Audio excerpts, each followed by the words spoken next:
Hello and welcome to Germany. Today we're going to the medieval city of Zons, where modernity meets the medieval, and I've never been there myself, so I'm going to explore it with you together, and we'll see what is left from the time where people were, making their rotisserie pigs and enjoying their medieval fights, I guess. So let's go there and check it out.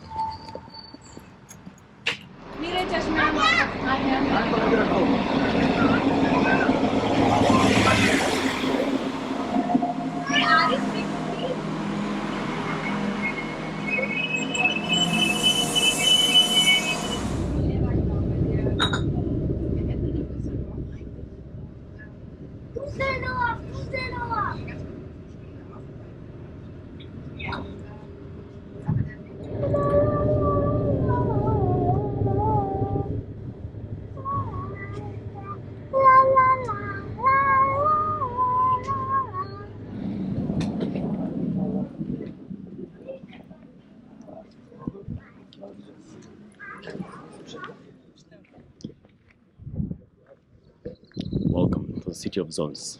This is a city that was built in the 14th century. A protective castle, kind of. City, protected city. So you can imagine that these walls, they're about 600 years old, as well as this tower over there. And there would be people protecting the city from the invaders back in the days. There's been so many years, centuries have passed, but the city is still there. And luckily we're gonna have a chance to see all that beauty and dive deep into the history of the medieval Europe, medieval Germany. You can also see the windmill, which is 600 years old. We have people living right next to it. You see the houses over there. So it's quite a normal residential area for those people, their houses, their homes. But it has much more to it than just the houses, It has so much history that you can barely imagine what happened here, right? Fights, there were people fighting here on the walls, attacking each other, killing each other, maybe. I wonder if I can go through here. Oh no, I cannot go through here. I have to go around. But yeah, it looks marvelous. It looks like something from a fairy tale,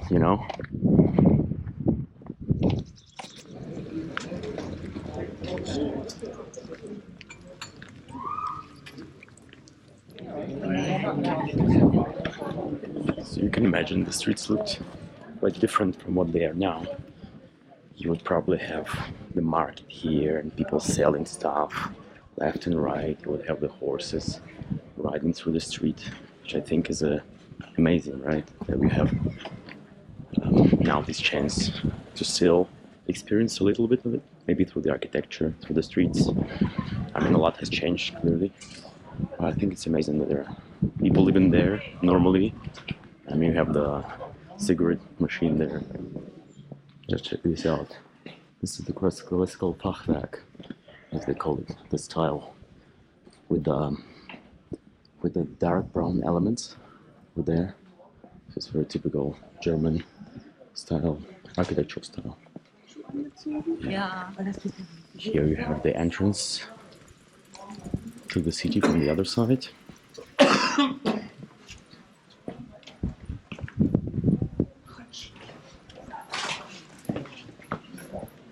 Check this out. I don't know how old this is. I assume it's also from the 14th century. Maybe it was restored at some point, but there's a big chance that it's still 600 years old. And these doors as well, if you look at them, they look a bit rusty, a bit old.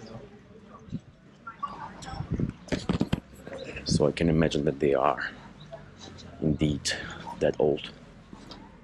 Here's the entrance to the city. This is how it looked like.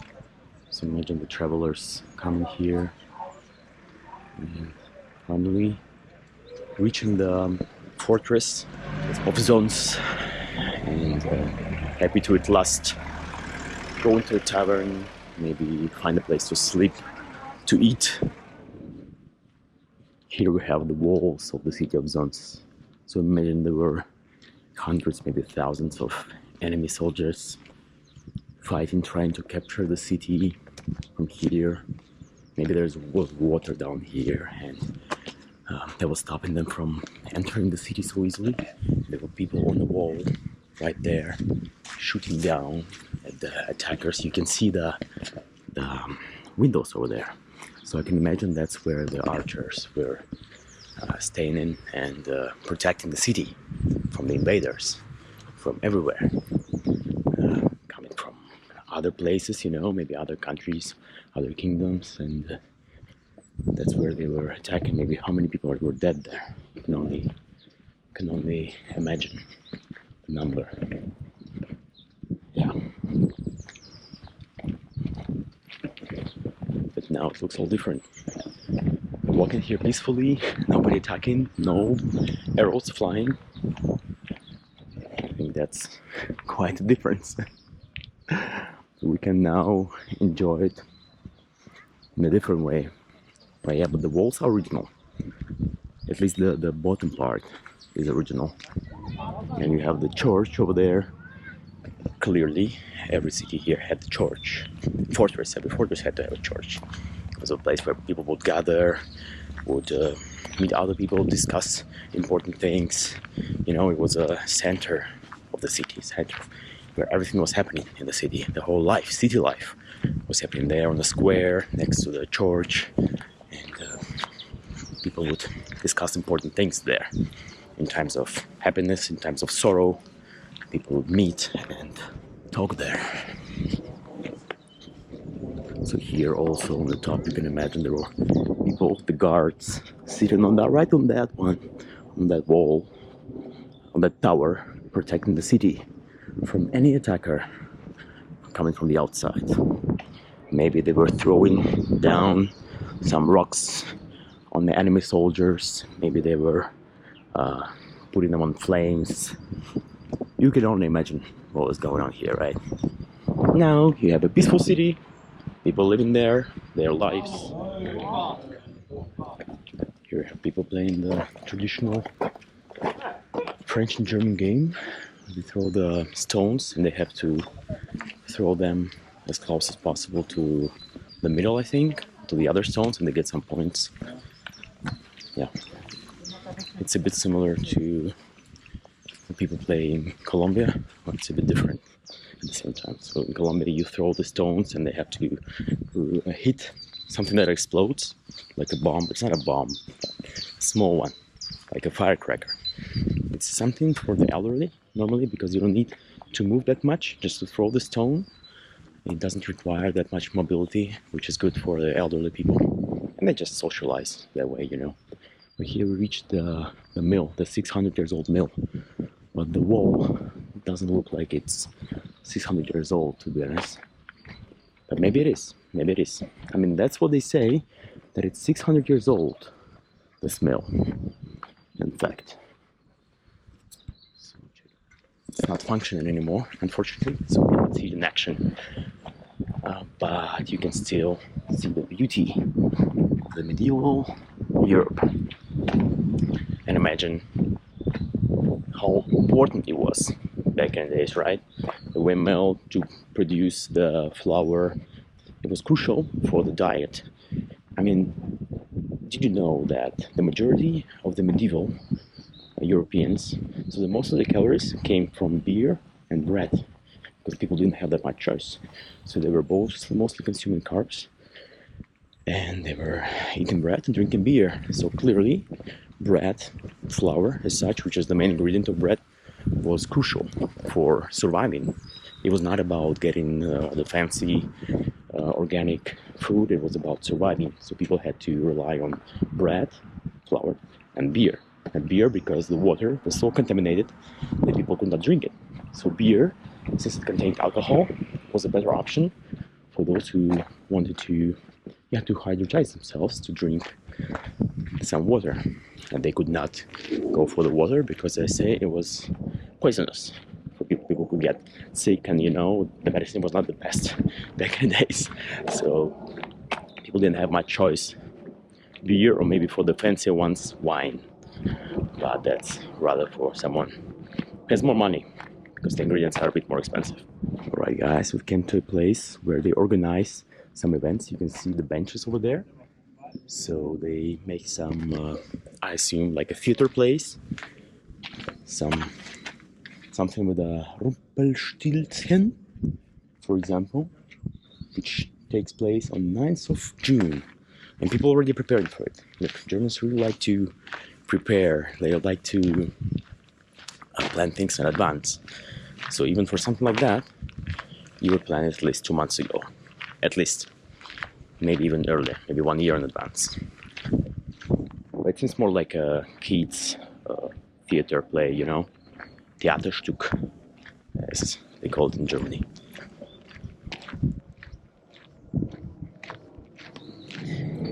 Stimmt es, dass Clausilia Dubia noch immer im Exil lebt?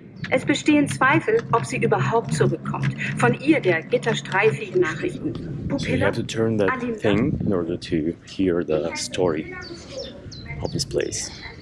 Like a tour, like a virtual audio tour. But I think it uses the energy that is being produced by rotating the thing. Because apparently it's eco-friendly. But take a look at this street, guys. Take a look. How amazing is that, huh? Take a look at these walls here, the stones and the greens, the plants. It's amazing. Maybe someone attacking from there, and you had to defend the medieval city of Zons. You know, so that's what we are going to do now. No. Guys, the moment of truth. We are approaching the 600 years old windmill. Let's take a look at this, guys. Here it is. You can imagine the people of Zons would enter there to make some flour. Yeah. And now you have a Mercedes here. Quite a difference. But as you see, it's closed. It's locked. But you have the entrance. Eingang to the Windmill is over there. So we have to go around in order to get inside. But you can imagine this door was used to normally to enter the facility. So here's the entrance, guys. And I had to pay €2 to go in there. But it must be worth it. Let's go. Take a look. Clearly you could not walk those stairs if you were a bit too wide, you know. I think you had to have your diet in order. Also the stairs are quite steep. Wow. So you can imagine these walls, the guards here and there, and the entrance to the windmill. Yeah, I've got my ticket. So let's go inside.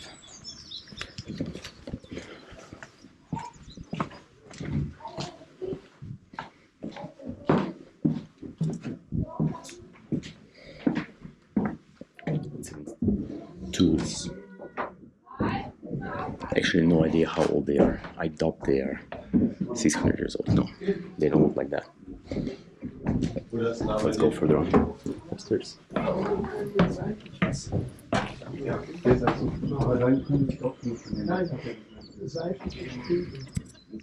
don't know what was the purpose of this window here. It doesn't say anywhere which purpose it served, so I cannot tell you guys why exactly we have this window here. Actually, here I have the plan. Let's take a look. So we are here. This must be the window. So you have here the wheel. Any experts?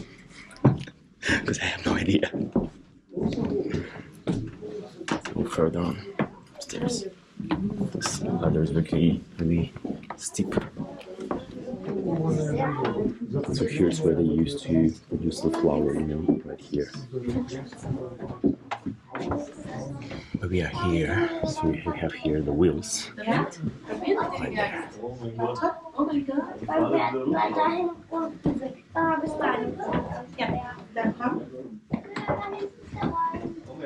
So the wind power made it possible for the bags with a what do you call it? With the wheat and other types of wheat. What do you call them in general? To bring them up. They were just made by the wind power. And with those wheels, they were rotating and bringing the wheat bags full of wheat up.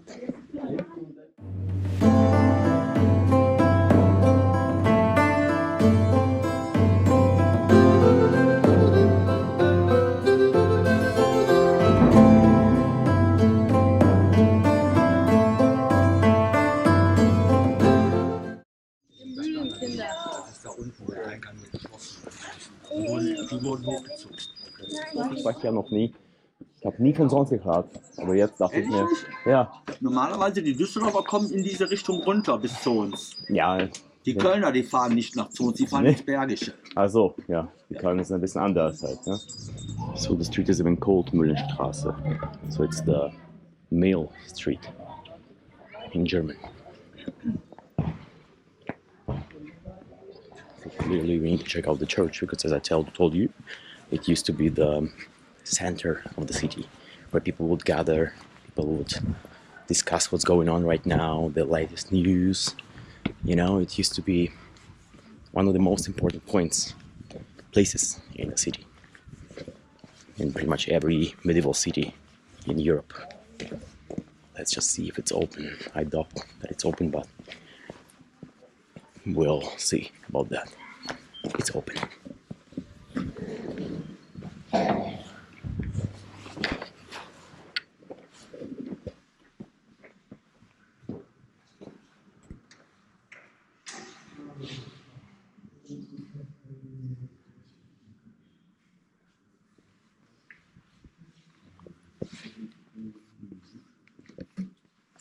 The traditional Easter candles.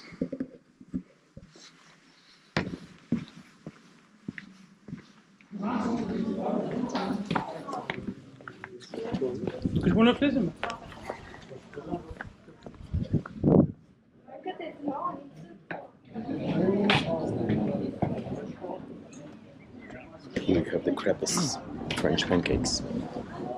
It all seems to be full here. I want to take a seat and drink some coffee, but I know there's some space there.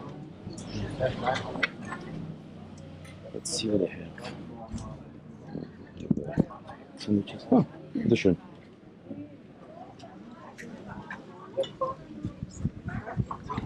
Rocks.